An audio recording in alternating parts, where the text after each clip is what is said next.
vamos dar início aos painéis falando sobre os desafios atuais dos Risk Managers. E, para isso, eu convido ao palco os executivos da Orens, a Ingrid Gregório, engenheira civil, formada pela Universidade de Campinas, a Unicamp, e o Márcio Santos, professor da Poli, mestre em probabilidade, geotecnia e líder do Risk Labs. Vamos lá, e que trarão informações e provocações sobre o cenário atual e o papel estratégico da gestão de riscos para as empresas. Muito bem-vindo aí, Ingrid, Márcio. E um aviso, nós temos microfones à disposição, tá? Com as nossas equipes, e a ideia é fazer um bate-papo bastante dinâmico, então fiquem à vontade de participar, perguntar, porque é justamente essa interação e troca que vai enriquecer os nossos debates aqui. Vamos lá, parabéns e boa apresentação para vocês.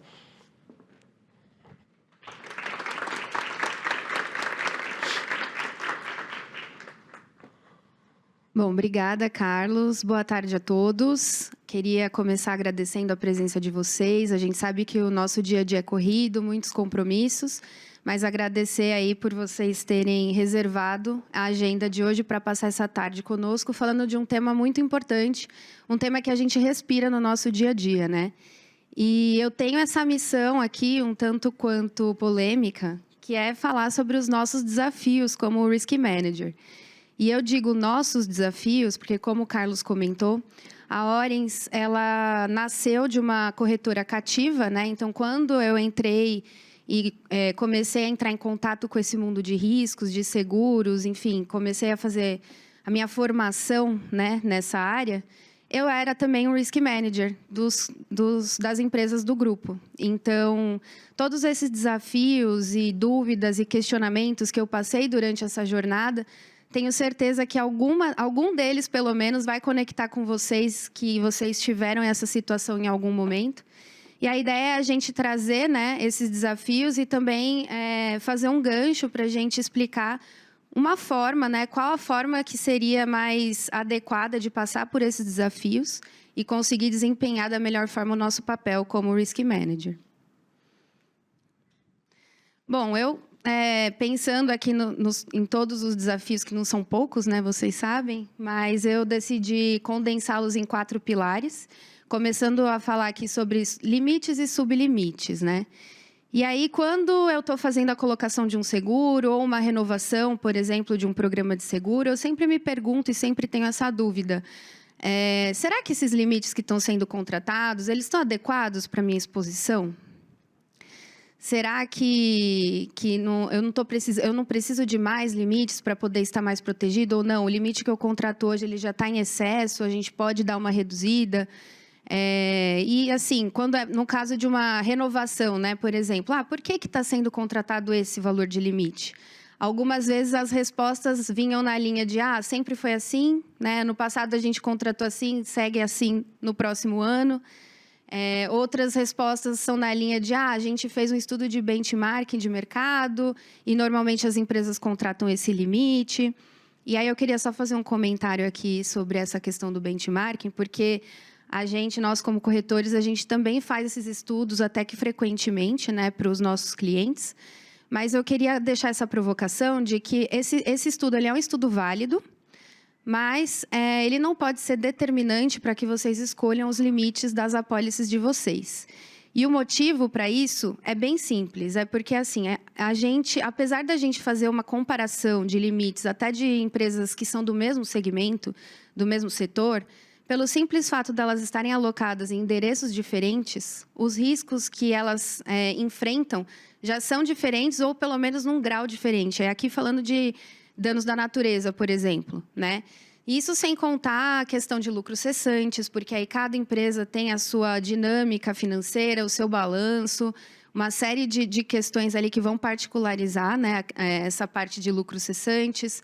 Ou ainda, enfim, a questão de liability também, o fato de uma empresa que atua no Nordeste, a questão da responsabilidade dela perante a sociedade também acaba tendo algumas diferenças com uma empresa que está situada no Sudeste, o custo de vida é diferente. Enfim, tem uma série de fatores aí que, por si só, já mostram que esse estudo ele pode trazer, sim, algumas divergências, né? Mas o principal de todos é a questão também do apetite e tolerância que essas empresas vão ter com relação a esses riscos. Então, a gente vê que, mesmo que as empresas tenham o mesmo segmento, tenham uma característica muito próxima, não necessariamente elas têm o mesmo apetite para conviver com aquele risco. Então, às vezes, uma empresa que é mais sólida, tem mais fôlego financeiro, consegue ali reter mais risco, não necessariamente ela vai precisar comprar mais limite, ela pode conviver com essa situação. Outras já não conseguem sobreviver com uma volatilidade de caixa, tem serviço da dívida, tem covenant, são mais sensíveis a esse tipo de alteração, então não podem se dar ao luxo de contratar menos limite, né? Então, mais por esse sentido que o estudo de benchmarking ele é válido, mas fica aqui a provocação e o alerta de que ele não pode ser o único fator determinante aí na hora de escolher os nossos limites, tá bom? E aí, voltando aqui para os nossos desafios, as dúvidas, né, os questionamentos que a gente passa. Então, a gente deve aumentar, deve reduzir esse limite? Como que a gente vai defender esse aumento ou essa diminuição para a diretoria, para os acionistas? Como que a gente vai justificar? No segundo pilar, eu trouxe aqui as franquias. E aí, franquia é um dos pilares que a gente vê os desafios os impactos mais diretamente, porque aumentar ou diminuir uma franquia, você já vai ver um impacto direto no seu prêmio e também na retenção de risco na sua empresa, porque a franquia nada mais é do que a participação do segurado, né, no risco. Então, a gente fica nesse questionamento. Será que essas franquias estão sendo adequadas? Será que o risco que está sendo retido no meu negócio está fazendo sentido ou não? Franquia flat ou franquia POS? Qual está certa, qual está errada, qual é a melhor, qual é a pior? Depende, né? A resposta para essa daqui é depende, porque vai depender do risco que você está analisando, da estratégia de colocação que você está desempenhando ali para aquele tipo de risco. Enfim, então, são desafios e dúvidas e questionamentos que também passam aqui no nosso dia a dia de Risk Manager, né? E aí, também, quando a gente vai fazer proposições, né, num programa, numa renovação, a gente tem espaço para aumentar essas franquias, para, eventualmente, ver uma redução de custo? E qual é o valor que eu posso, até quando eu posso ir, né, sem prejudicar, sem expor o balanço da minha empresa? O terceiro pilar aqui de desafios, eu acho que é a nossa natureza, né? A questão dos riscos cobertos. Então, hoje, o que a gente vê na maioria dos casos é que as empresas têm, sim, maturidade, elas têm, sim, uma análise de risco, fazem um mapeamento, fazem um levantamento, se preocupam com esse tema, mas esse levantamento ele é feito de uma forma muito isolada. Então, para cada área da empresa, a gente vê que as pessoas que estão ali atuando naquela área conhecem muito bem os seus riscos, suas frequências, seus impactos, mas naquele ambiente. Então, a área operacional conhece esse ambiente operacional. A área financeira vai conhecer os riscos da área financeira apenas. Então, risco de crédito, risco de variação cambial, isso é muito bem conhecido e muito mapeado pela área financeira. Então, é como se a gente tivesse várias pequenas matrizes de risco na mesma empresa, né? E aí está o maior desafio do Risk Manager, que é justamente integrar todas essas áreas, capturar todos esses mapeamentos, essas preocupações de quem está ali na linha de frente e trazer isso, né, integrar isso com o programa de seguros que está vigente ou que vai ser contratado, né? Então, ali é um exercício de integração mesmo, né, entre as áreas.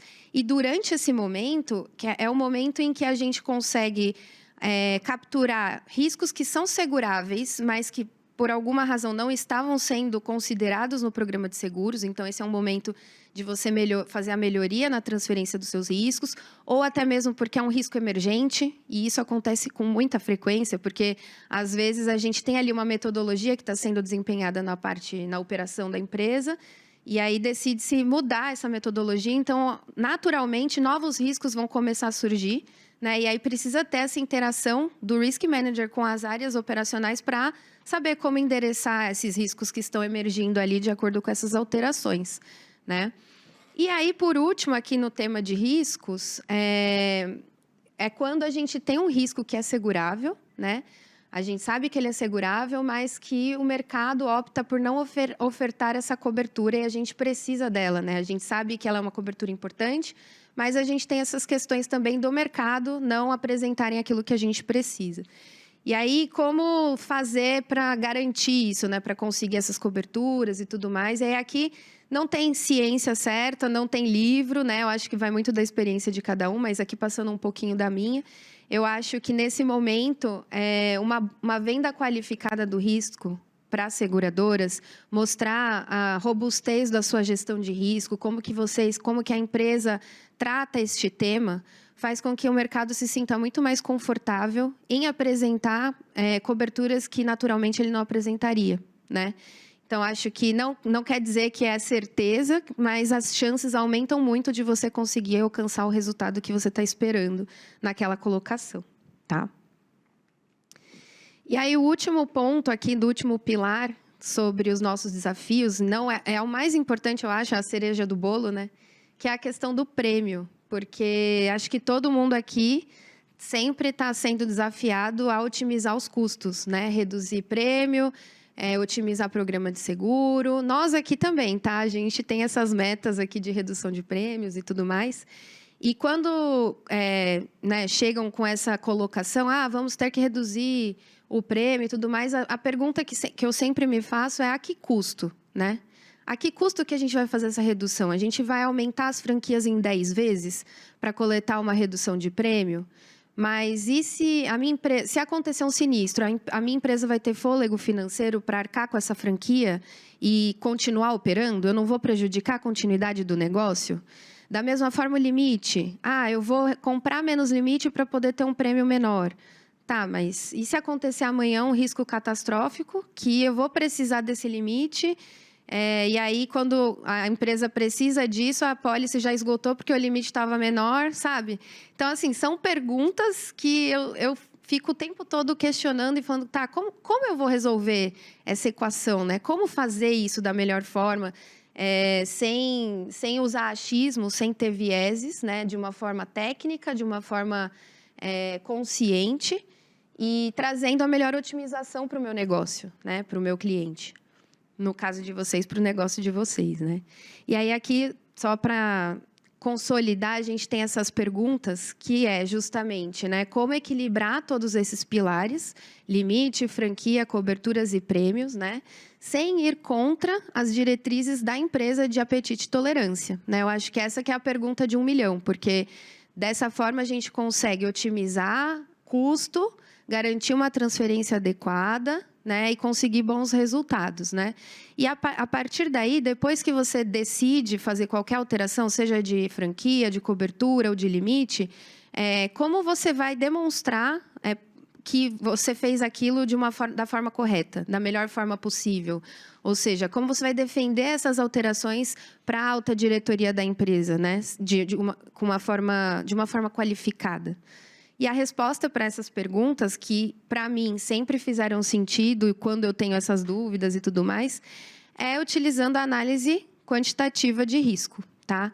Como uma ferramenta mesmo de apoio nosso como Risk Managers para entender os nossos riscos, dimensionar melhor os nossos limites, entender até onde podemos ir com as franquias, para aí sim ter os ganhos e a contratação coerente, né, para o meu programa de seguros, para o meu programa de riscos, tá?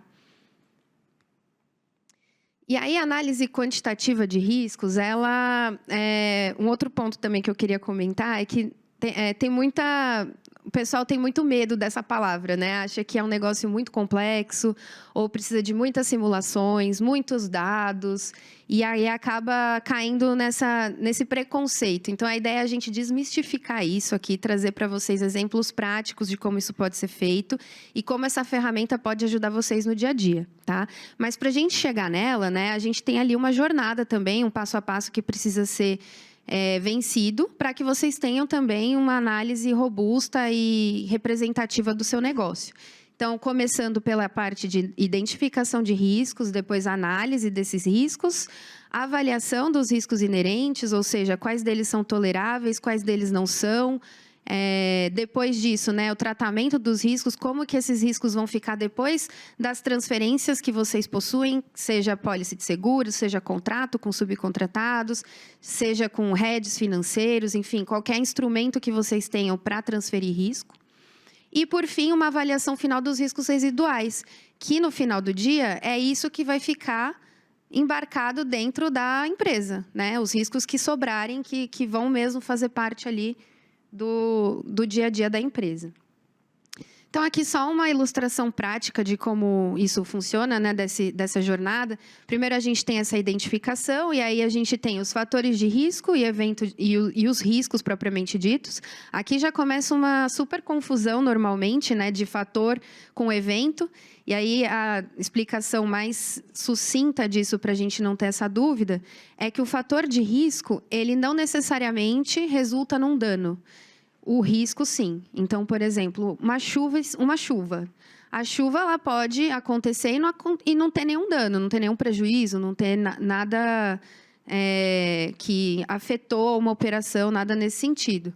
Já um escorregamento de encosta, a gente tem vários prejuízos envolvidos neles. Então, nesse caso, a chuva é um fator de risco do escorregamento de encosta, né? Ele é um fator agravante, que agrava o risco, ou então propicia que ele se materialize, tá? Essa é a diferença principal. E aí, depois da identificação, a gente tem a parte de análise, em que vão ser alocados as probabilidades e os impactos para cada risco. Aqui é uma matriz qualitativa. Então, por esse motivo que para a probabilidade de impacto, a gente usa scores, que é notinha 1, 2, 3, 4, 5 normalmente, ou um índice de alto, baixo, muito baixo. Normalmente, a gente vê dessa forma, tá?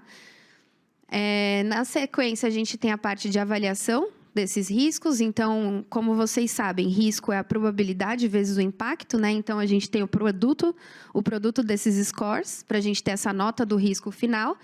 E, principalmente, essa questão das cores, né, que a gente coloca aqui, que é quando a empresa define o que é tolerável, o que é intolerável, que é a questão do apetite e tolerância. Uma matriz quantitativa, qualitativa, se você não tiver essa definição de apetite e tolerância, pouquíssimo você vai conseguir fazer com ela, porque é ela que vai direcionar qualquer ação que você vai fazer com relação a esses riscos, seja mitigar, seja transferir, seja conviver, né? Então, você precisa ter esse direcionamento com base na estratégia da empresa, tá? Só voltando aqui uma coisa que eu queria mostrar para vocês, que a maioria de vocês já viram uma matriz assim, né? Que é a qualitativa. Muitas das empresas param por aqui, tá? Elas fazem essas análises e concluem a análise dessa forma. Essa é uma forma que a gente sabe que dá para... Existe uma maneira de você entregar um resultado muito mais aprimorado com relação a essa matriz. E ela também tem algumas limitações, né? E são limitações importantes. Por exemplo, se a gente olhar aqui o risco R1, é um risco de escorregamento de encosta, que tem uma probabilidade 1, ou seja, muito baixa, com um impacto muito alto. Então, é um risco catastrófico aqui que está sendo mapeado. Se a gente for olhar o risco R3, a gente está falando de um furto simples, desaparecimento de materiais e equipamentos. Ele tem uma probabilidade maior de acontecer, né? E o impacto 4 ali. Só que quando a gente olha a nota do risco, o risco 3 ele é até maior do que o risco 1. E isso vai fazer com que o risco 3 seja priorizado em qualquer ação que a empresa for fazer em relação ao risco 1. E nem sempre isso é verdade, né? Então, essas são as limitações de finalizar a sua análise de risco na matriz qualitativa. E aqui é só uma representação gráfica, né, da matriz, como que a gente plota isso nesse diagrama, também de cores que acho que não é novidade para ninguém, todos vocês, a maioria de vocês aqui já viram isso. Então, aqui são os riscos, né? Os que estão no vermelho precisam ser transferidos de alguma forma ou mitigados. E aí, aqui a gente fez essa animação para ilustrar os riscos residuais, depois da transferência de risco. Então, eles, né, migram na horizontal aqui, porque o impacto está na horizontal, que essa é a função do nosso programa de seguros, é justamente atuar no impacto dos nossos riscos, tá?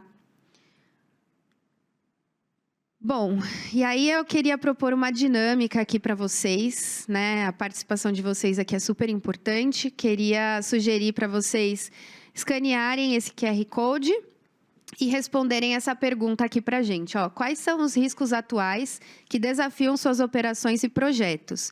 Como vai ser uma nuvem de palavras, podem mandar várias respostas, tá? E não precisam mandar todas condensadas numa resposta só.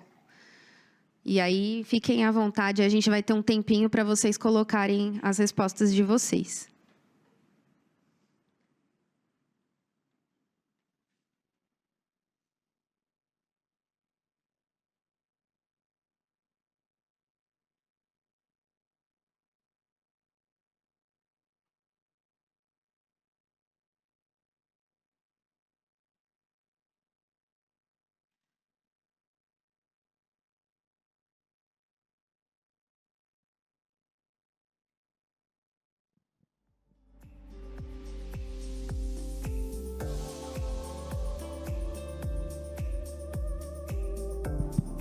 Tá crescendo a nuvem, hein?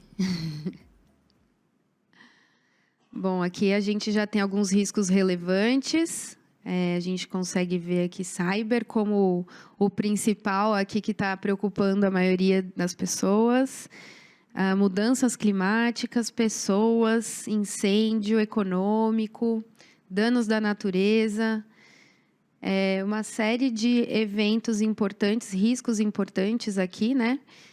E a ideia de mostrar isso daqui para vocês, pessoal, é para ilustrar que todos esses riscos, esses e mais outros que não estão aqui, eles necessariamente advêm de uma incerteza. E essa incerteza, ela pode ser tanto aleatória, quanto de conhecimento, que é uma incerteza epistêmica, que a gente chama. E a segregação desse tipo de incerteza nos ajuda principalmente em como alocar esses riscos dentro das simulações, porque a abordagem e a consideração desses riscos dentro das simulações variam de um risco que vem de uma incerteza aleatória para uma incerteza de conhecimento. E aí eu queria passar aqui a palavra para o meu mestre Márcio, para explicar certinho a diferença dessas incertezas e também entrar no detalhe de como chegar naquela matriz quantitativa de riscos. Legal. Obrigado, Ingrid. Ser mestre dessa joia é um privilégio, né? Muito obrigado por isso também. Bom, meu nome é Márcio, como foi dito anteriormente, né? Eu sou responsável pelo Risk Labs aqui da empresa. É um laboratório que nós montamos já há 7 anos com a missão de avançar na agenda de quantificação de riscos, inicialmente baseada em dados, né, que são formas muito típicas de se avaliar riscos, ou seja, se a gente tem dado, a gente tem possibilidade de fazer uso desses dados em benefício da análise de riscos, mas não só, com o tempo a gente acabou aperfeiçoando também outras formas de análise de riscos, e particularmente na forma que a gente vai dividir hoje, que é a simulação de sistemas complexos, né? As vantagens, as circunstâncias onde isso é aplicado. Só inicialmente, antes de avançar, a gente queria só compartilhar que a ideia desse evento é instrumentalizar vocês, Risk Managers, com ferramentas, de fato, para propiciar que vocês avancem nessa agenda dentro das empresas de vocês. A agenda de análise, gestão de riscos, às vezes é uma agenda controversa, desafiadora nas empresas, né? O pessoal não quer te ouvir, enfim, a gente faz isso, fala isso, inclusive, com algum conhecimento de causa, né? Já que nós temos também essa missão, né? Essa atividade como Risk Managers.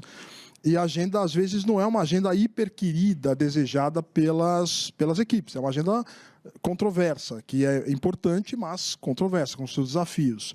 E a gente percebeu, ao longo do tempo, que tem alguns elementos que podem compor o kit de ferramentas de um gestor de riscos, que ajuda muito nessa discussão interna sobre a agenda de riscos e a busca de meios de mitigação para esses riscos, né? Então, a ideia é compartilhar com vocês muita coisa de experiência Orens, muita coisa de experiência da indústria, né, no que se faz em alguns temas relacionados à análise de riscos quantitativos, né, e também da academia, né, onde que a academia está migrando, como é que ela pode nos municiar com elementos para quantificação e também identificar circunstâncias onde não tem jeito, a gente vai ter que assumir, literalmente assumir riscos também na análise de riscos, porque não tem solução de alguns temas nem na academia ainda, né? Então, a ideia é ter um bate-papo aberto aí, sujeito à contribuição de vocês, tá? Dividir dores, aí, anseios relacionados à quantificação de riscos. E já iniciando essa agenda, né? Como disse Ingrid, né? Tem aquele panorama de risco, e a gente não repercutiu. Acho que no final o risco mais relevante aqui, acho que foi cyber, né? Que destoou ali dos demais. Então, apareceu cyber, apareceu mudanças climáticas. Obviamente, a gente já presumia que esses dois riscos estariam, né, no rol aí dos riscos que vocês selecionaram, porque está no rol de qualquer identificação de riscos, é óbvio, né? Hoje em dia, falar de cyber, falar de mudanças climáticas, acho que são riscos, talvez, os maiores, né, dentre os top 10, com certeza, preocupações de projetos e empresas, né? E como o Ingrid disse, todos esses riscos têm como fundamento a incerteza. E o que a gente percebe é, quando tem essa agenda de risco, de identificação, de análise de riscos, poucos se interessam ou sabem, na verdade, sobre as diferentes incertezas, né, que fundamentam a existência desses riscos. Então, por isso que a gente identificou que é importante também distinguir, fazer essa conceituação sobre o que é incerteza, quais são os tipos de incerteza, né, e quais incertezas que se transformam em riscos, né? Então, só para dar um contexto, e se vocês me permitirem, eu não usufruo da jovialidade e energia da Ingrid, e eu tenho riscos maiores de queda, labirintite, então vou fazer a apresentação sentado também, se vocês me permitirem. A gente lida muito com indústria, né? Diversos tipos de indústrias, né? Construção, petroquímica, enfim. E a natureza da indústria é a transformação, né? Transformar recursos em bens e serviços, né, basicamente. Então, como recursos, a gente tem matéria-prima, nós temos ativos, nós temos mão de obra, nós temos máquinas, equipamentos, enfim. Processos, nós temos vários processos, e aí depende da indústria, né? Indústria química, petroquímica, nuclear. Temos colegas aqui da indústria nuclear, que eu já vi ali no cantinho, né, Artilheiro? Então, é isso. Nós temos diversos processos, né, envolvidos que transformam recursos em bens e serviços. E o que precisa ficar claro é que toda essa cadeia, né, que a gente chama de indústria, está sujeita a diversos riscos. Né? Então, a gente tem riscos relacionados aos processos, que a gente vai chamar, são riscos de uma dada natureza, e tem riscos puramente aleatórios, né, relacionados, por exemplo, a pessoas, ao comportamento das pessoas, à interação disso tudo com o meio, né? Eu tenho... isso tudo está imerso num determinado meio, né? Então, pode estar numa área exposta a terremotos, por exemplo, tsunami, ou outras exposições da natureza. Então, todo esse bojo tem é muito rico em riscos, antes de riscos, é muito rico em incertezas. A gente vai discutir como se dá essa ponte entre incerteza e risco. Mas, inicialmente, vamos imaginar que esse panorama é muito rico em incertezas. E aí uma ideia... quais são as incertezas, né? Um dilema ou uma questão que pode surgir... quais são as incertezas envolvidas, né, num ambiente, numa indústria qualquer? Eu falo indústria, mas assim, isso aplica também ao, sei lá, varejo, serviços, né, onde temos uma logística, às vezes, muito complexa de armazenamento, distribuição. Então, a gente não tem necessariamente uma transformação no sentido de conceito de indústria, mas também é um ambiente hiper rico em incertezas, né? Então, vale de igual forma também para esses contextos. E aí, tudo que a gente vai apresentar aqui, pessoal, aqui um cuidado, né? Não tem invenção nossa, né? A gente não pode ter a ousadia de dizer, olha, isso aqui é um conceito que está sendo inventado pela Ores, né? Então, a gente se vale de conceitos muito sólidos, né? Que já são praticados na indústria, na academia, só que repercute isso para o nosso mercado, que, no caso, é o mercado de transferência de riscos para o mercado segurador. Então, tudo que a gente está dizendo aqui é um fundamento teórico já consolidado, não tem nenhuma inovação nossa, tá bom? Então, os tipos de incerteza que normalmente existem aí num contexto industrial são esses três. aleatória, epistêmica e um terceiro aqui, que Ingrid já tinha mencionado os dois primeiros, esse último não, né, que é da tomada de decisão. Então, vamos mergulhar um pouquinho em cada um deles. Quando a gente fala em certeza aleatória, na verdade, isso remete até no discurso do Carlos, que me surpreendeu, hein? Não estava no script, mas me surpreendeu positivamente. Muito obrigado, viu? Que ele tirou lá do Desafio aos Deuses, né? Que é uma das biografias que faz parte, deveria fazer parte do kit do gestor de riscos, né? Essa diferença entre incerteza aleatória e epistêmica nasceu exatamente naquela época da filosofia grega, né? E desde então isso tem sido aperfeiçoado e até hoje isso não se resolveu, na verdade. Antigamente se achava que a incerteza era puramente aleatória, quer dizer, a gente, por mais que a gente conhecesse um fenômeno, alguns eventos, alguns fenômenos que nos desafiavam, eles simplesmente aconteciam sem uma causa definida. Eu não consigo prever os porquês e prever os resultados futuros, mesmo que eu tenha um pleno conhecimento daquele fenômeno, porque a aleatoriedade que a gente coloca nesse caso é uma aleatoriedade que a gente chama de objetiva. Ela existe objetivamente na natureza. Então, eu posso conhecer muito fenômeno, mas sempre eu vou conviver com essa aleatoriedade objetiva. Exemplos disso fenômenos naturais. Então, chuva, vento, temperatura, terremoto, né? Já se conhece, a gente projeta estruturas, a gente convive com isso, mas é impossível prever intensidade, é impossível prever localização, é impossível, por mais que a gente estude e conheça. Por quê? Porque esse é um tipo de fenômeno, como tantos outros, que está sujeito a uma incerteza que a gente chama de aleatória, né? Então, essa é típica dos fenômenos naturais. O que a gente faz com esse tipo de incerteza? Observa, entende um determinado padrão e faz gerenciamento inteligente, sábio disso, né? Então, reconhecer que ventos podem exceder aquilo que eu imagino para a minha estrutura. Terremotos, magnitude de terremotos podem exceder aquilo que eu imaginei no projeto também das minhas instalações.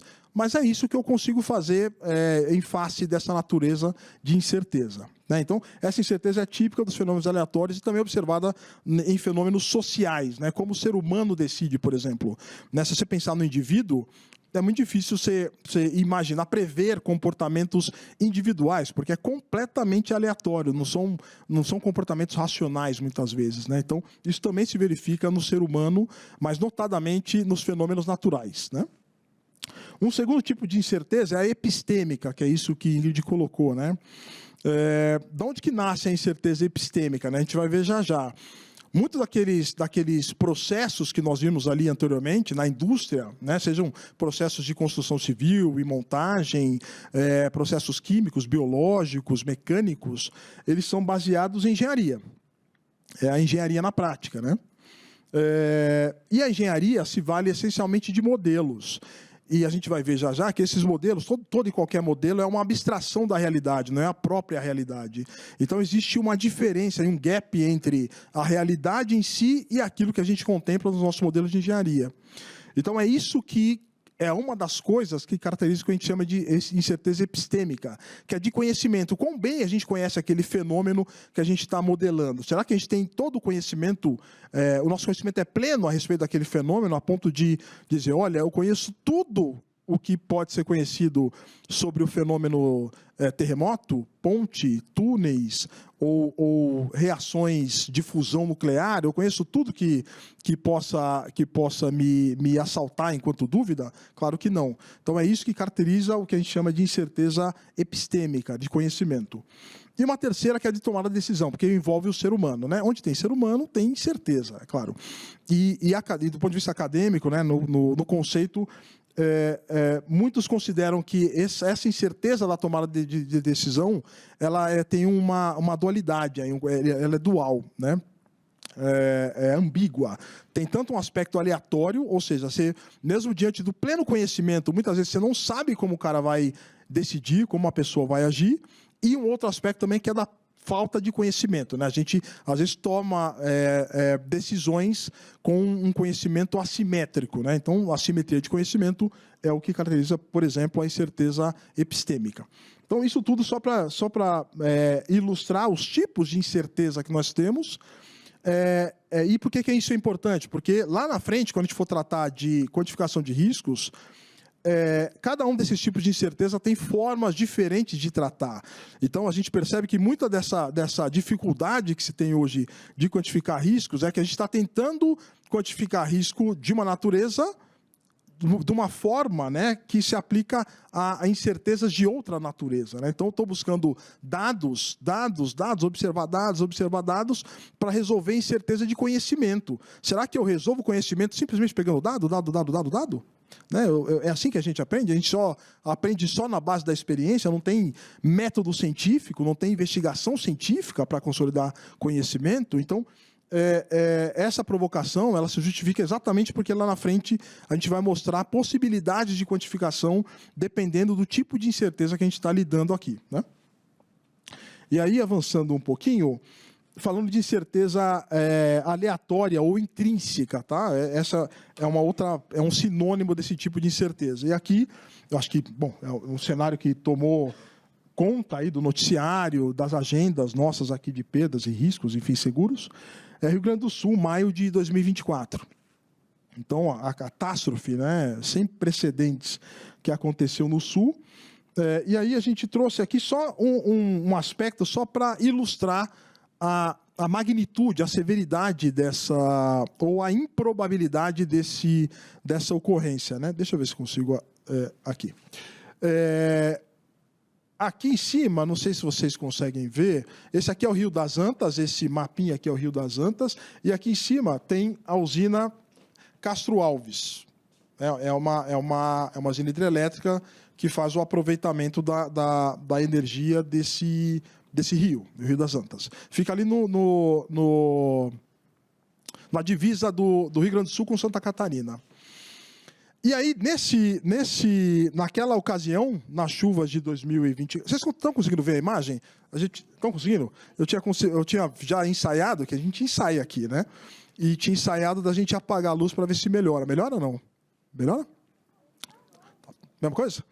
Depois eu acendo de novo. Mas, naquela ocasião, pessoal, nesse rio, passou a vazão, de acordo com o Instituto Meteorológico ali do Sul, o Metsul. O rio, a vazão verificada no rio, nessa ocasião, ela superou as estimativas mais pessimistas da engenharia, como está aqui. Está vendo aqui? A vazão no rio Taquari superou cálculos probabilísticos mais pessimistas da engenharia. O que são esses cálculos mais pessimistas? A gente, por exemplo, no caso de hidrelétricas, se dimensiona a hidrelétrica para ela ficar segura em condições extremas, por exemplo, vazões extremas. E qual que é vamos dizer, esse threshold, né, esse limite de segurança? A gente dimensiona para uma vazão que a gente chama de decamilenar. É uma vazão que em 10 mil anos tem muito provavelmente a chance de acontecer uma vez, né? Só que esse é um cálculo probabilístico. A gente não tem 10 mil anos de observação de dados. Então, a gente observa parte desses dados e extrapola isso através de modelos probabilísticos. Está aí um primeiro exemplo onde a gente não tem frequência, mas tem modelo de engenharia. Então, a tônica da nossa exposição vai ser exatamente essa. A gente não tem dado observado, mas tem ciência, a gente tem modelo de engenharia e pode estressar modelo de engenharia para tomar uma decisão. E uma decisão é essa, né? Qual a vazão decamilenar que eu vou usar para dimensionar a barragem? Isso foi feito lá atrás, com base nos dados disponíveis, enfim, e a vazão nesse rio, e não só nesse rio, em outros rios, simultaneamente, todas elas superaram a vazão decamilenar, com uma probabilidade de 1 para 10 mil. 10 a menos 4 também, como a gente chama, né? Então, olha a improbabilidade desse evento que aconteceu, né? O ano passado. E só para dar uma ideia, esse aqui é o Rio das Antas. Aqui está a usina, Castro Alves. E aqui embaixo está a ponte. Nessa taxinha amarela está a ponte de ferro Rio das Antas. Está vendo aqui? Essa taxinha Essa taxinha é exatamente essa ponte. Essa ponte ela fica, em média, 22 metros acima do nível do rio. E olha o que aconteceu na ocasião em maio de 24. O rio subiu tanto que levou parte, né? Levou esse tramo aqui, ó. São 2 tramos, né? São 2 vãos. Levou esse vão direito aqui, ó. Subiu. O rio subiu 22 metros naquela ocasião. E esse foi só um dos rios. Outras bacias também tiveram esse mesmo nível de severidade. Então, foi um evento, seguramente, com probabilidade inferior a 10 a menos 4. E aconteceu.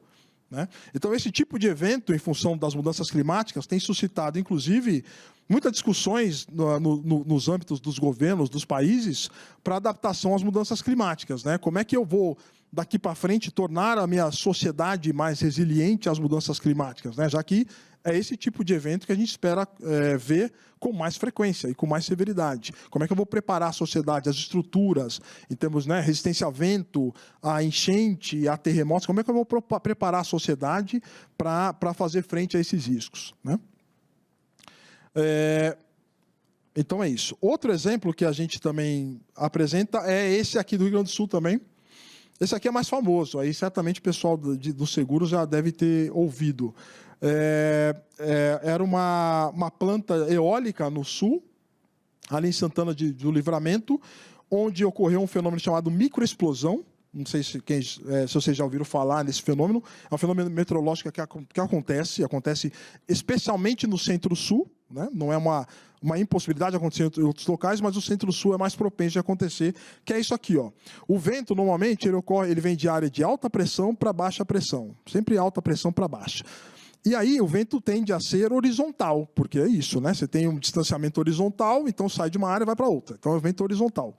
O que acontece aqui com esse fenômeno é que é um vento vertical. É como se fosse um vento que cai das nuvens. E é isso aqui, por exemplo, essa imagem. Né? Então o vento cai e aí quando ele atinge um anteparo, né, o solo ele irradia. Né? Obviamente no sentido radial. E assim, são ventos de 300 km por hora. Né? Isso aqui é uma coisa que a gente chama, ou está no contexto também das incertezas que a gente chama de aleatórias. Tá?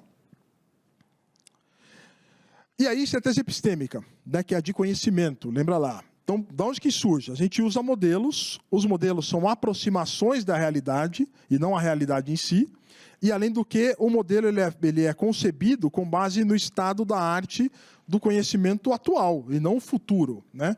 Imagina que as estruturas que hoje estão sendo desafiadas do ponto de vista climático, elas foram concebidas lá atrás, há 50 anos, 100 anos atrás, com o conhecimento da época. Né?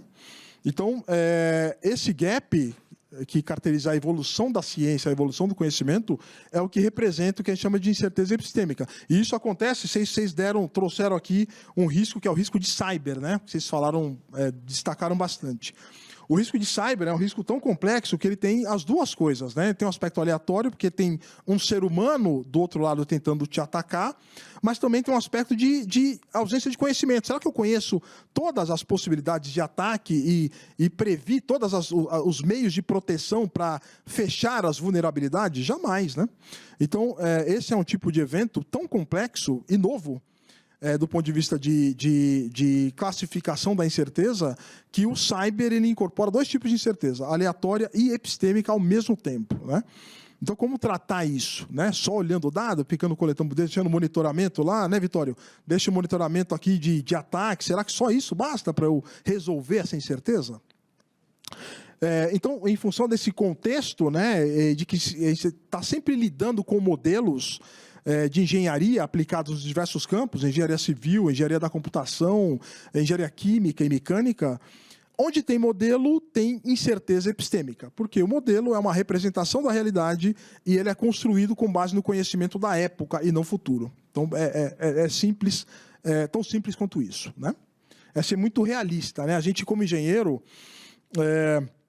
se eu falar para vocês, né, a gente está num prédio muito bonito, muito bem construído, acabado, enfim.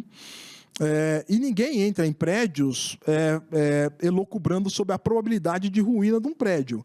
Muito embora saibam vocês que essa probabilidade não é nula.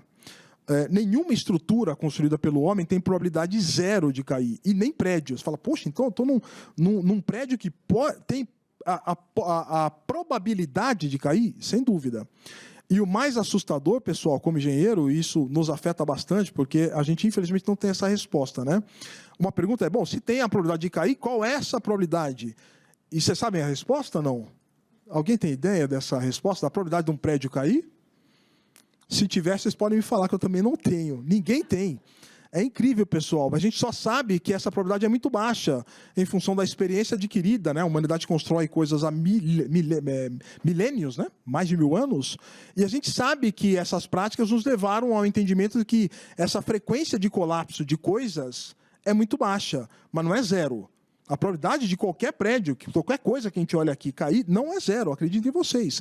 É muito baixa, mas baixa quanto? Nós não sabemos. A engenharia não sabe, tem até meios de calcular. Isso na academia se faz, né? Se eu falar que não sabe, os professores nos pegam aqui, né? Isso é feito na academia. O que acontece é, a gente não faz isso no dia a dia. A seguradora não avalia isso no dia a dia para conferir uma proteção uma proteção aí de property, por exemplo, né? Para um edifício. Ninguém entra nesse dilema. E a gente toma decisões, né? A gente entra em prédios, a gente coloca seguros aqui tranquilamente, sem nenhum problema de capacidade e tal, e ninguém se pergunta sobre a probabilidade de ruína de um prédio, que não é zero. Então, esse é um outro exemplo que ilustra a tal da incerteza epistêmica, de conhecimento. A gente avançou muito na engenharia, a gente conhece muito, mas não conhece tudo. E a gente, infelizmente, não consegue expressar a segurança de uma estrutura, seja um prédio, seja qualquer outra construção, a gente não consegue expressar isso de uma forma de probabilidade de ruína, de uma forma simples. A gente consegue na academia e tudo mais, tá? Então, é isso que ilustra o que a gente chama de incerteza epistêmica. Então, é uma incerteza que existe e que não nos impede de tomar decisões. É isso que é importante. A gente vai decidir, mesmo sem saber a probabilidade de ruína de um prédio ou de uma barragem, a gente vai ter que tomar decisão sobre o nível de proteção daquela barragem, em termos de seguro. Então, que bom que a gente possa reconhecer isso e avançar nessa agenda, reconhecendo expressamente nos nossos modelos a tal da incerteza epistêmica, né?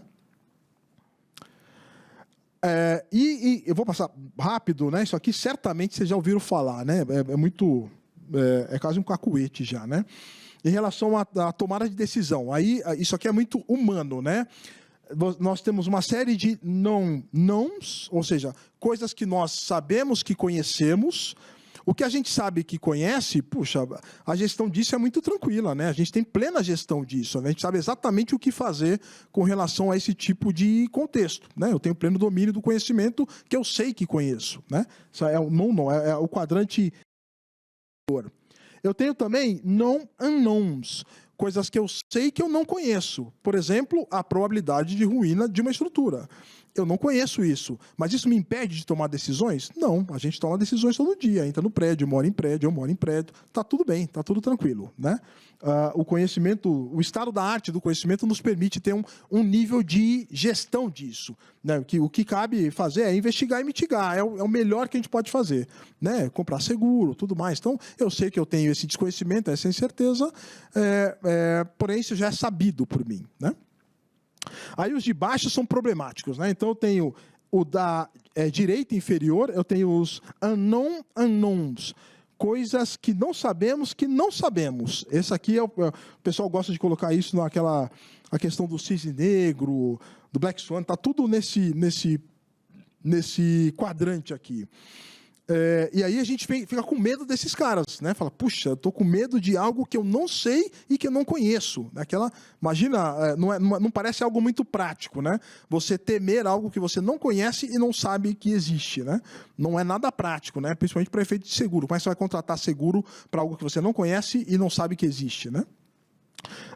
Então, por isso que o mais preocupante, muitas vezes, em termos de tomada de decisão, é o quadrante inferior esquerdo. É aqueles unknowns, ou seja, coisas que nós achamos que sabemos, mas que são equivocadas, né? Isso aqui é que gera problema decisório. Aquilo que você tem convicção e que está errado, né? Inclusive, essa frase aqui do Mark Twain, a gente tirou a gente no Labs, né? Eu e o Wesley está ali, meu pupilo. E a gente tem aquelas coisas de cientista, né? De nerd, tem coisas que nos apaixonam que não apaixonam mais ninguém. Uma delas é esses riscos, né? Como os filmes abordam riscos. Essa frase saiu de um filme que é muito legal, chamado A Grande Aposta, né? The Big Short, que é aquele filme que fala sobre a crise dos CDOs, né? A crise do subprime americano, né? Do mercado imobiliário, do subprime, etc. Tem um filme que a gente até vale a pena, muito legal. Tem Brad Pitt, atores assim fantásticos. E é uma aula de riscos, né? Financeiros, mas não só. E no começo do filme, ele coloca essa frase. Por quê? Porque foi exatamente o que aconteceu no mercado americano na época da crise do subprime. Quer dizer, o mercado americano é sólido, né? Jamais a gente vai esperar um short de títulos imobiliários americanos. Pô, isso aí é sólido como ferro, né? E foi o que aconteceu, né? Então, é isso, muitas vezes, que nos matam, né? E isso é muito humano, porque é o que nos cabe enquanto decisão, né? Você aprofundar o seu conhecimento para tomar uma decisão informada, né? Avançando aqui, saindo de aspectos mais filosóficos, indo para aspectos mais práticos, né? E já arrumando... não vou entrar em detalhe, vocês sabem seguramente mais do que eu sobre a definição de risco, até porque é normativo, né? Você vai na ISO, você vai na COSO, etc. Não é uma questão. Só queria chamar a atenção para um aspecto, né? Primeiro, que toda definição boa de risco, ele vai falar de incerteza e vai falar de objetivos. Como essa incerteza afeta os objetivos, seja do projeto, seja da empresa. Então, se eu analisar risco sem ter em mente a proteção de um objetivo, é completamente vão acadêmico. Ninguém vai fazer isso, né? Até a gente na academia tem essa obrigação de fazer isso para avançar no estado da arte. É isso que cabe à academia. Mas isso certamente não é o que a gente faz no ambiente empresarial, é claro, né? A gente precisa dar um significado e aplicação prática para aquilo que a universidade nos traz. Então, é por isso que a gente analisa riscos vislumbrando objetivos do projeto ou da empresa, né? Eu quero proteger o quê? Eu quero proteger caixa, eu quero proteger faturamento, eu quero proteger liquidez, reduzir endividamento. Qual que é o objetivo? No caso de seguro, eu quero aumentar a franquia, eu quero reduzir o risco retido. Qual é o meu objetivo, né? E é esse objetivo que vai justificar o emprego, por exemplo, da análise de riscos, né? Esse compromisso que a análise de riscos tem com os objetivos, né? Então, só para mencionar a importância da gente, quando vai envidar no esforço de analisar risco, e principalmente quantificar riscos, por que eu estou fazendo isso? Quais são os objetivos que eu quero proteger com essa minha análise aqui, né? Isso precisa estar muito claro. E aí, o risco com a incerteza. E aí... acho que é legal a gente fazer essa ponte, né? Porque a gente fala em incerteza e já traça uma conexão imediata com o risco. Será que toda incerteza é risco? Uma questão, né? E já dando a resposta, né? Nem toda incerteza representa risco, né? Se eu tiver alguma incerteza que, ao se materializar, ela vai afetar algum objetivo do projeto ou da corporação... então parece que isso é um risco, né? Porque risco é exatamente isso, né? É a incerteza que pode afetar algum objetivo. Então, se essa incerteza puder afetar esses objetivos, eis o risco, como está ali. Agora, eu posso ter incertezas que não afetam em nada o objetivo do meu projeto. E aí, simplesmente eu não tenho risco. Inclusive, para não ter risco, eu tenho duas condições, né? E já falando isso, porque é muito comum, a gente faz muita sessão de risco com nossos clientes, internos e externos, enfim. E aí a gente ouve com frequência assim, não, isso não é risco. Não tem risco. Não tem risco, isso aqui não tem risco. Tem risco, não tem risco. Para não ter risco, duas condições precisam estar satisfeitas, né? Ou uma ou outra. Ou a gente está falando de um cenário impossível, e cenário impossível não tem risco, porque a probabilidade é zero, não tem risco, acabou. Ou então ele é possível, mas não tem consequência no meu objetivo. Que essa é a possibilidade que a gente está dizendo agora. Quer dizer, se é um cenário possível e que não tem impacto no meu projeto, então não tem risco, né? Eu só coloquei uma figurinha ali, eu sou um cara muito aficionado por questão de viagem espacial, essa coisa. E só para ilustrar um ponto, relacionando à incerteza, a gente tem muitas incertezas, especialmente nessa seara da astrofísica, etc., né?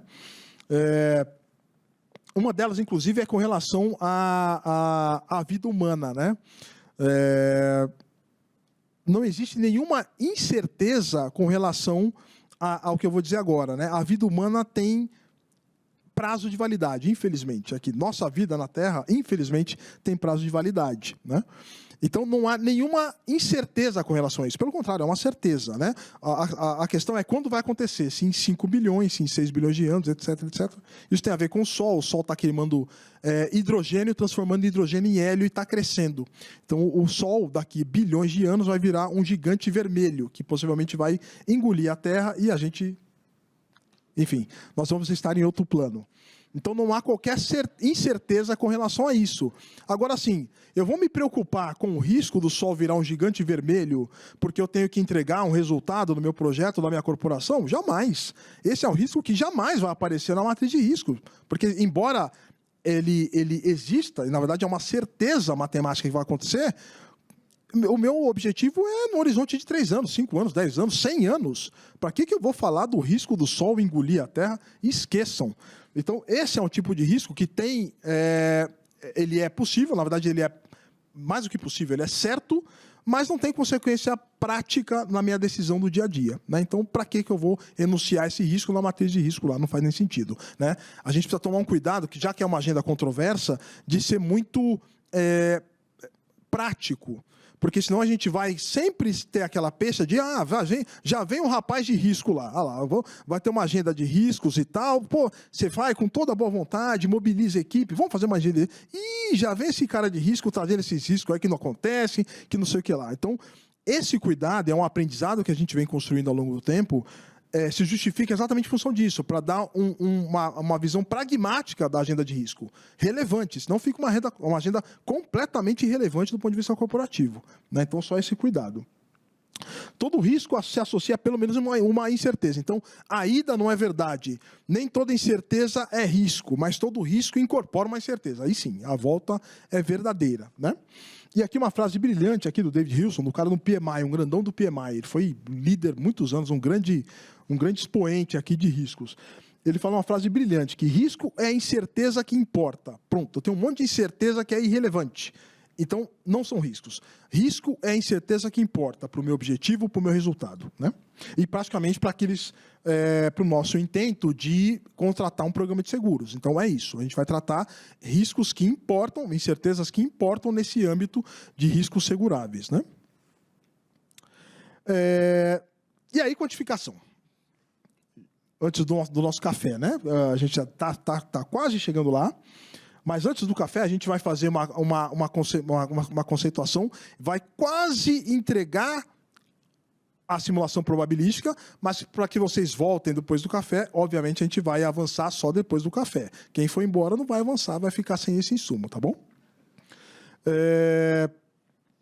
Risco, definição da ISO, tá? E a ISO, seja a ISO 31000, riscos corporativos, seja a ISO de projetos, que é 16.000 alguma coisa, que eu não lembro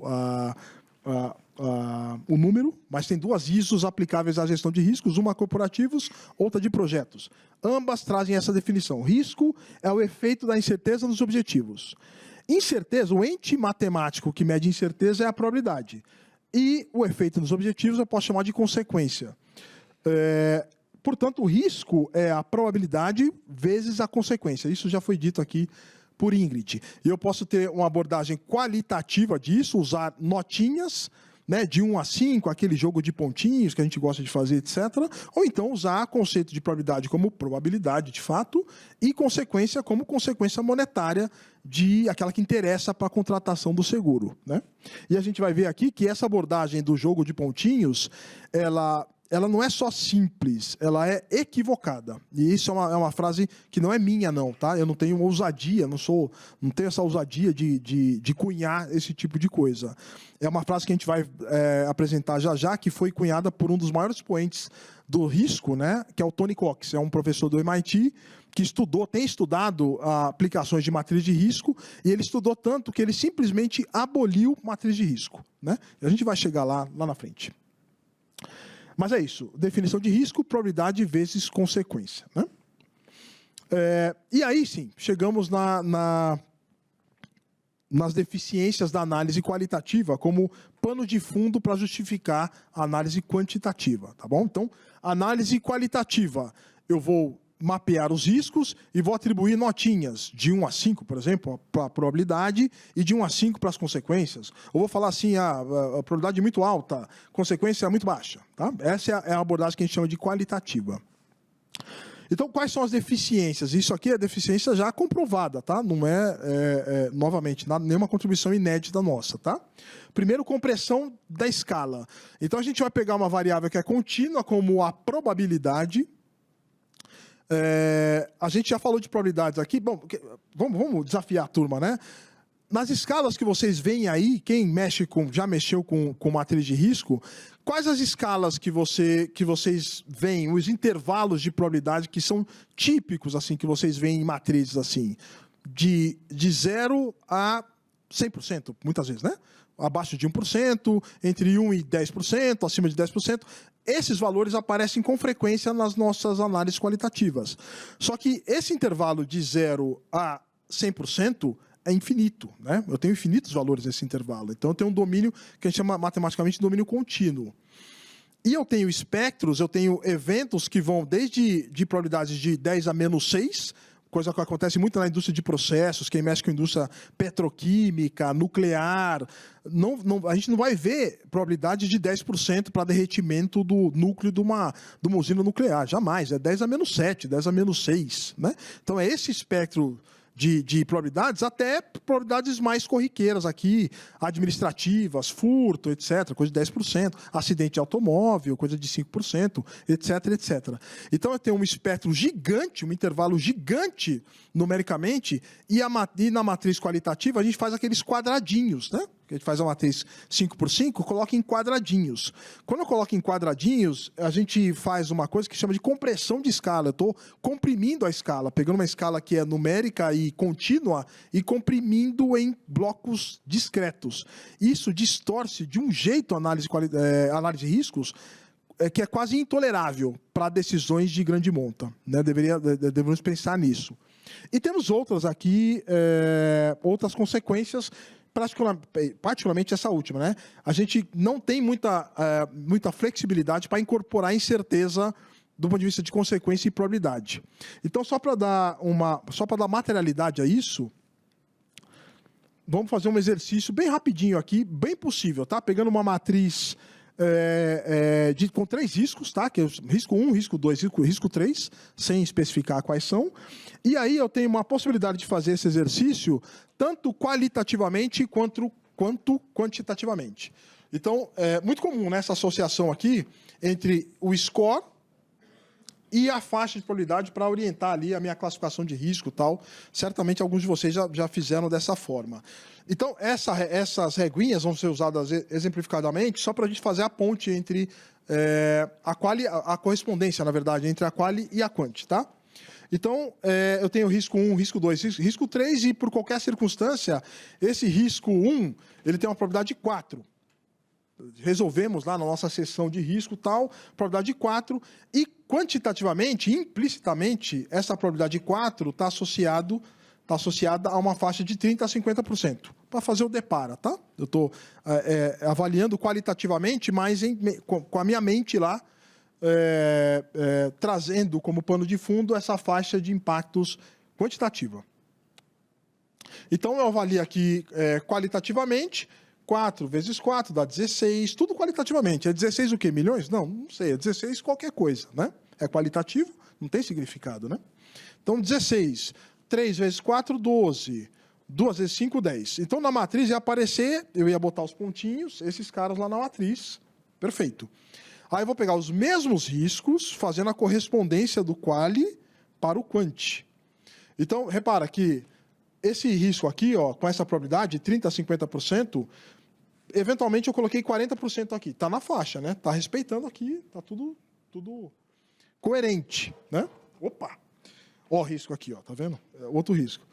E aí eu fiz esse depara, agora quantitativamente. E a mesma coisa, pessoal. O quantitativo, você vai fazer a mesma coisa. Probabilidade vezes impacto. Isso vezes isso dá um valor. Esse valor aqui, diferente desse de cima, esse 16 é o quê? Nós não sabemos, ninguém sabe. É 16 qualquer coisa, tá? Esse aqui não, esse aqui tem um significado. Quando a gente faz o produto de probabilidade de impacto, a gente chama isso de valor esperado.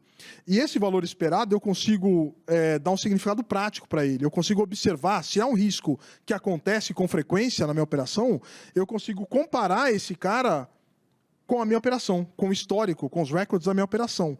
E aí eu posso ver, puxa, esse risco 1, por exemplo, é furto de material. Eu fiz esse cálculo e cheguei que o valor esperado do furto de material é R$480 mil ao ano. É uma coisa que a gente não falou, mas a probabilidade tem que ter um compromisso temporal. Eu não posso falar a probabilidade para todo sempre, né? A probabilidade da Terra acabar é 100%. Em 5 bilhões de anos, é 100%. A probabilidade da Terra acabar amanhã é 10 a menos 20, é praticamente zero. Então, só para ilustrar que, ao especificar a probabilidade, eu preciso especificar o tempo, né? A janela temporal. Eu estou avaliando essa probabilidade em que tempo? Né? É no ano? É no horizonte de 3 anos de ciclo operacional da minha empresa? Qual que é a janela que eu estou avaliando? Né? E aqui a gente está assumindo que seja anual, como normalmente é. E aí, esse valor que a gente calcula aqui, que a gente chamou de valor esperado, é um valor que eu posso confrontar com as estatísticas observadas na minha operação. Então, possivelmente, se essa análise estiver certo, e esse risco for um risco de furto de material, eu preciso observar, na média histórica da minha empresa, R$480 mil de perda por ano em furto. Porque se não tiver essa comparação, essa correspondência, alguma coisa está errada. Possivelmente, essa análise está errada. Não é isso. Então, esse cara aqui, que a gente chama de valor esperado, ele tem um significado prático. Eu posso observar na prática e ver se isso na prática é observado. Então, eu tenho que ter na prática algo em torno de R$400 mil de perda de furto para justificar que essa avaliação de risco está certa, por exemplo. Tá? Então, vou fazer para os demais. Tá? Mesma coisa, pegar a probabilidade e fazer por impacto, só que agora usando quantitativo. Tá bom? Sempre respeitando o depara aqui. Sempre respeitando o depara. E aí, pessoal, quando a gente faz isso, qualitativamente e compara com quantitativamente, o que vai acontecer? O quali, eu tenho aquela hierarquia ali, ó, no risco quali, tá? O 16, o risco 1... Oi? Pois não, mestre. Sim. Você usa você usa o primeiro quadrante, por exemplo, você chegou à conclusão que é 4. Sim. E depois aqui embaixo é 40%, que está na faixa. Isso. Mas você precisa fazer o primeiro para depois chegar no segundo? Não necessariamente. Dá para ir direto. Dá para ir direto, tá? A provocação aqui, Marcos, é só para a gente poder confrontar. Boa pergunta, viu? Precisa fazer esse? Não, dá para ir direto no segundo. É o correto, inclusive.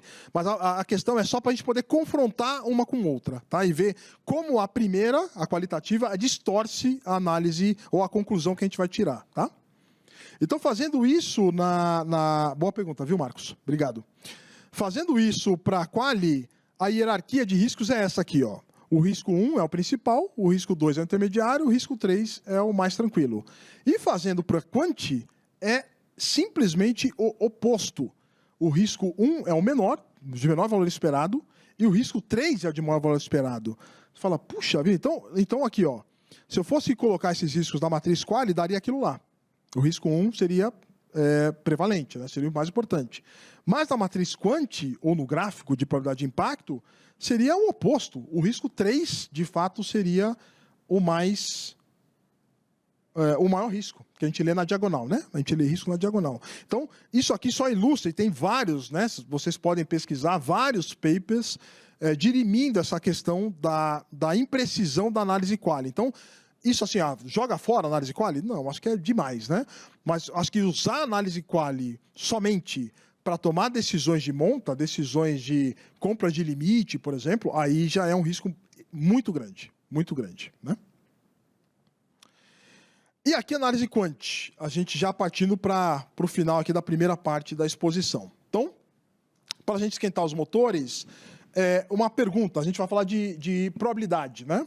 Muito de probabilidade. Para esquentar os motores, a gente gostaria rapidamente que vocês respondessem essa pergunta. O que vocês entendem por probabilidade, perdão, que é um ente fundamental na análise de risco, né? A gente fala de probabilidade como se fosse dia a dia nosso, né?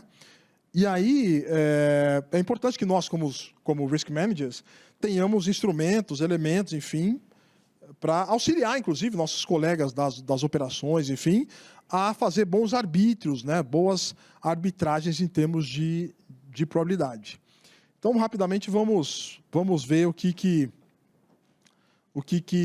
ah lá, as respostas aí.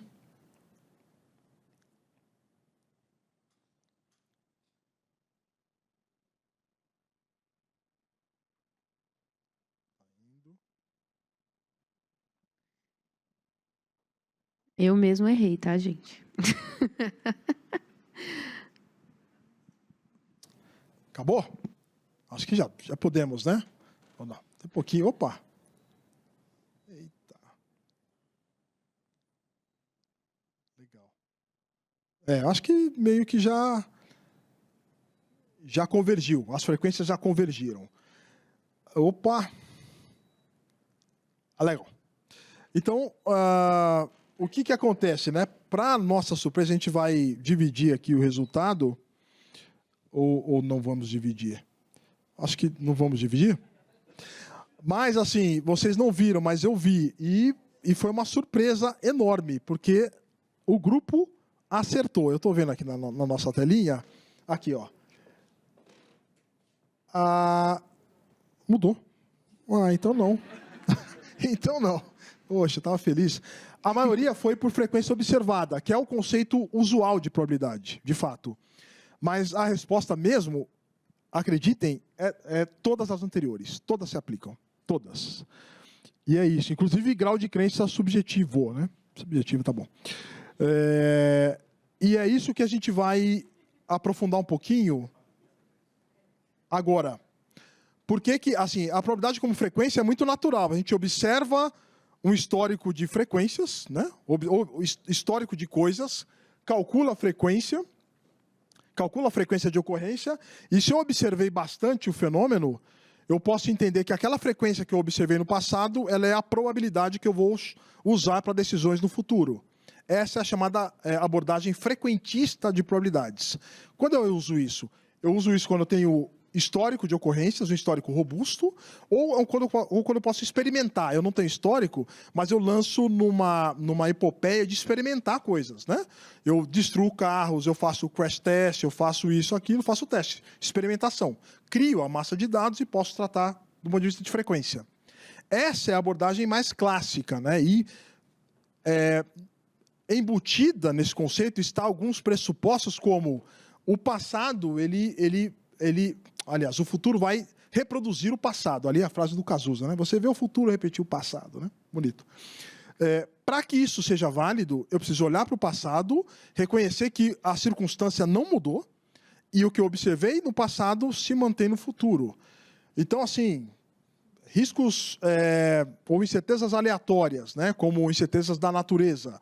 Puxa, isso aí já está meio desafiado hoje. Essa premissa de que as frequências não mudaram, puxa, isso aí deve ser bastante desafiado, porque mudaram de fato, né?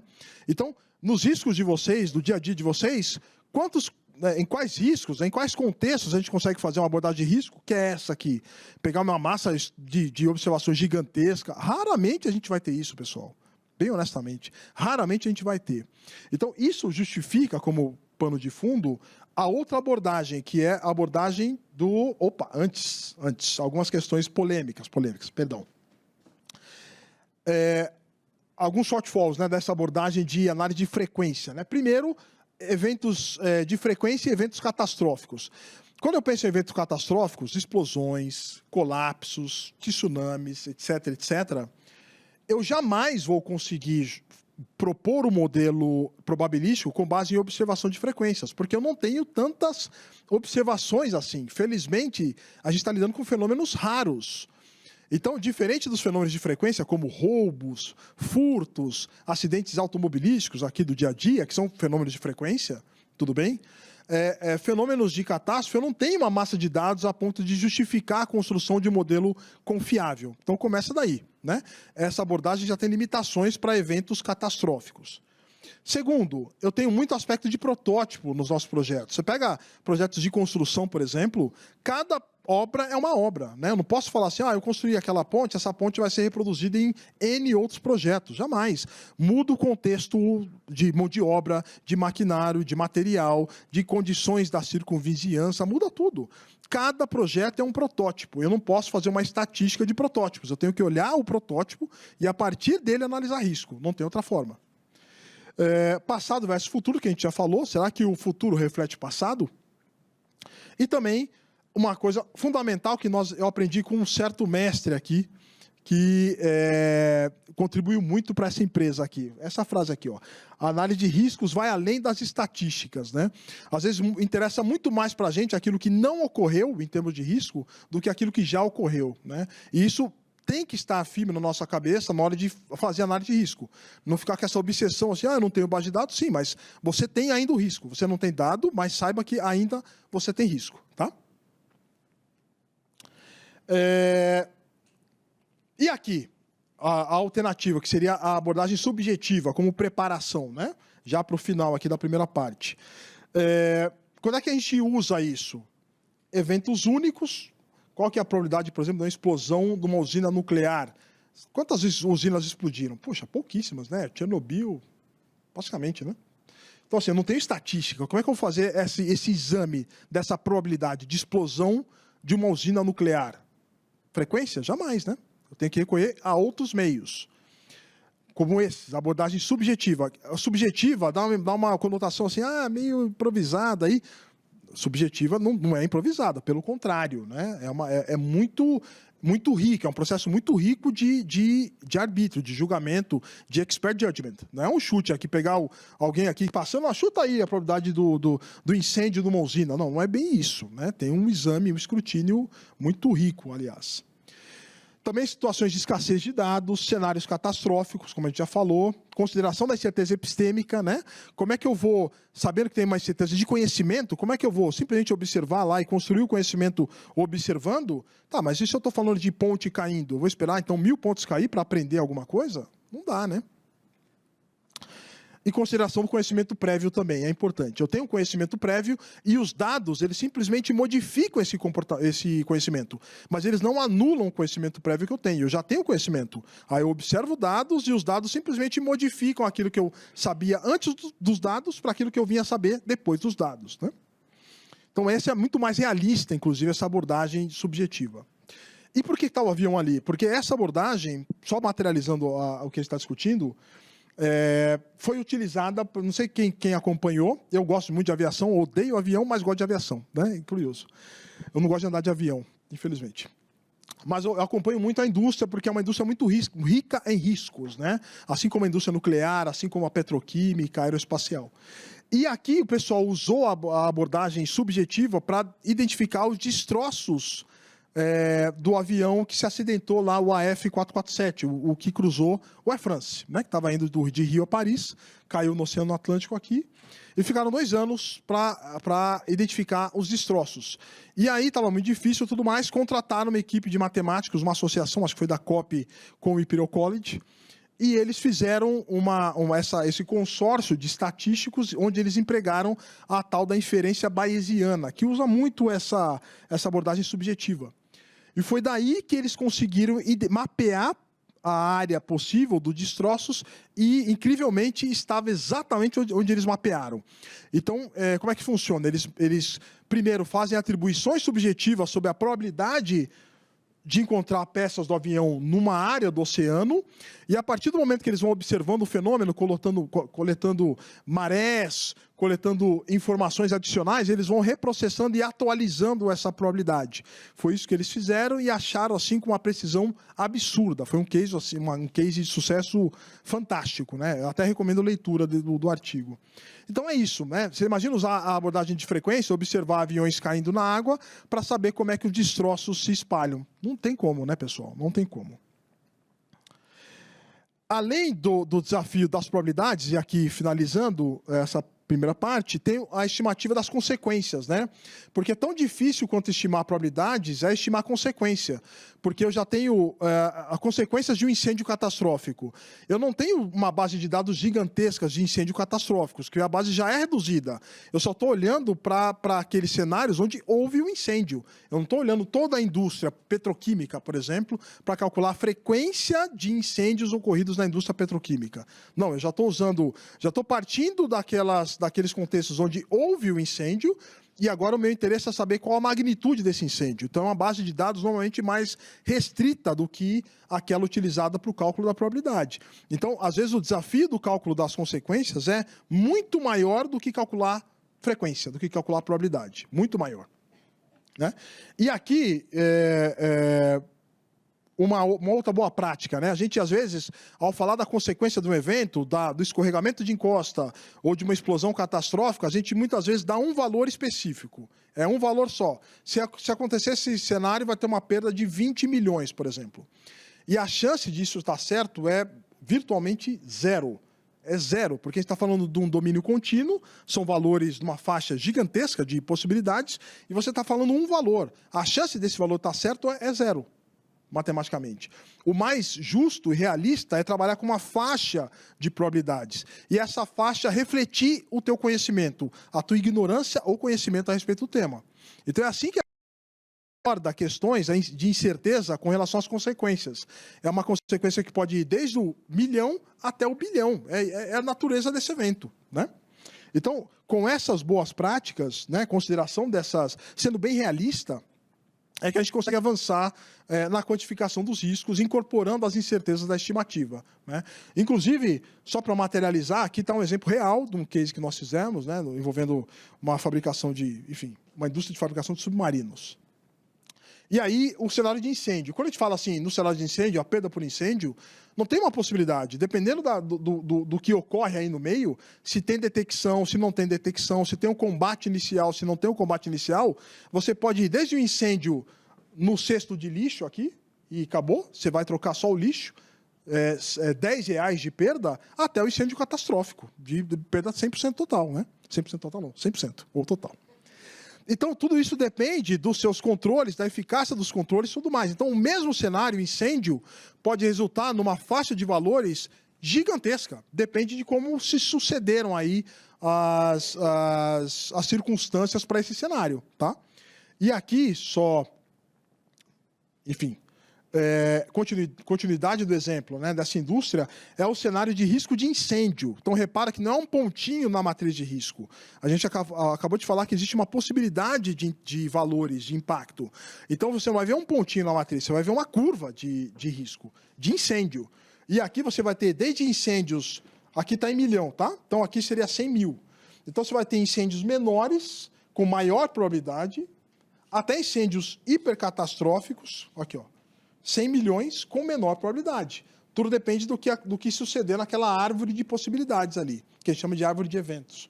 Então, é assim que a gente veicula incertezas com relação ao impacto em modelos de análise de risco.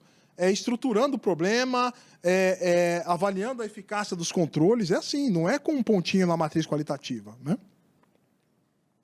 E aí, esse é o último antes do nosso intervalo, deu quase em cima, hein? Isso tudo serve, o que a gente expôs até agora, serve basicamente para justificar o que a gente vai discutir logo depois do nosso café, que são as simulações probabilísticas. Né? Por que elas são vantajosas em relação à abordagem tradicional, de ficar aguardando a ocorrência dos dados, para só então eu poder fazer análise de frequência e fazer análise de riscos? Né? Por que não simular, fazer essa experimentação computacional forçada? Né? Então, é exatamente isso que a gente vai fazer na outra metade e trazer o exemplo que nós trabalhamos aqui. E as justificativas são essas, né? A incorporação de forma mais realista das incertezas, a avaliação de riscos de baixa probabilidade e mesmo riscos que não se materializaram. Olha só, isso jamais vai ser possibilitado pela análise frequentista. Eu tenho riscos que não se materializaram. Então, eu posso fazer uma análise do tipo what if? E se? Através da simulação? Com certeza. Você simula e faz o tal do what if. E se? E se acontecer isso, eu vou estar protegido? E se acontecer aquilo, eu vou estar protegido? Para isso basta para a nossa contratação de apólice de seguro, por exemplo. E, além do que, possibilita testar efeito de cenários futuros, como, por exemplo, mudanças climáticas. Né? Como é que a gente vai testar hipóteses relativas à mudança climática se a gente não observou no passado mudança climática? Isso é uma dor atual nossa. Né? Então, tudo isso justifica as tais simulações probabilísticas que a gente vai detalhar logo depois do intervalo. Tá bom? Eu estourei só um pouquinho, 2 minutos aqui, risco baixo. Mas muito obrigado por hora e nós nos vemos depois do intervalo. Por favor, fiquem, senão vocês vão para casa com meia entrega. Vamos para casa com a entrega total, tá bom? Muito Até bom, já, muito pessoal. bem, Obrigado. Márcio. Valeu.